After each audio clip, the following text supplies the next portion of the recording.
একজন ভাই আমাকে ফেসবুকে কমেন্ট করেছে যে আমি যদি এখানে আমার দাদুর নাম বা আমার ঠাকুমার নাম বা কাকার নাম দিই তাহলে ইসিআই বা বিএলও বা ইলেকশন কমিশন কিভাবে সেটা বুঝবে যে এটা আমার দাদু বা ঠাকুমা।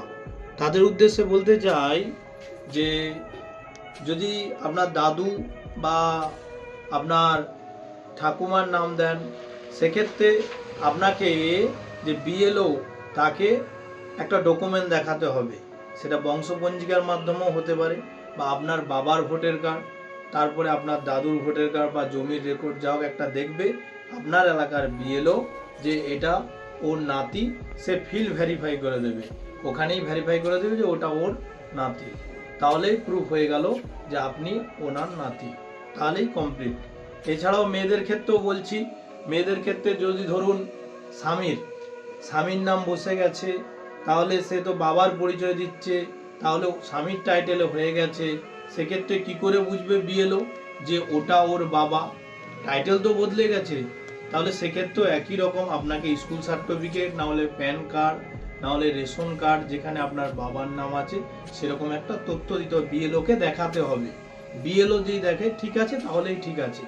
আর একটা প্রশ্ন এসেছে, এই প্রশ্নটা যে মেয়েদের ক্ষেত্রে যদি 2002 সালের লিস্টে নাম থাকে, সেক্ষেত্রে তার তখন বিবাহ হয়নি, 2000 লিস্টে তো তার বাবার নাম আছে, টাইটেল আলাদা, আর এখন বিয়ে হয়ে গেছে, সেক্ষেত্রেও বলি ভাই আপনার এখনকারের যে নাম, মেয়েদের ক্ষেত্রে এখনকারের যে নাম, এই জায়গাটাই এখনকারের তথ্যটাই ফিল আপ করবে, এই জায়গাটাতে এখনকারের তথ্যটা।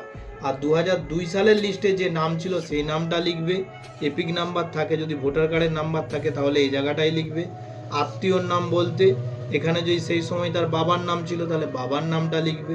সম্পর্কের সঙ্গে সম্পর্ক দেবেন, পিতা লেখা আছে পিতা লিখবে। এবারে বাকিটা তো আপনারা জানেন, অনেকবার বলা হয়েছে, এইভাবেই পূরণ করবে। তবে ডকুমেন্টগুলো রাখবে, বিএলও ফিল ভেরিফাই করতে পারে বা আপনাদেরকে হিয়ারিংয়ে ডকুমেন্ট নিয়ে ডাকতে পারে যে আপনার ওইটা দাদু হয়, আপনি প্রুফ করুন যে ওটা দাদু হয়, আপনার ওইটা বাবা হয়, আপনি প্রুফ করুন ওটা বাবা হয়, এটুকুই। আপনাকে ইলেকশন কমিশন ডাকতে পারে।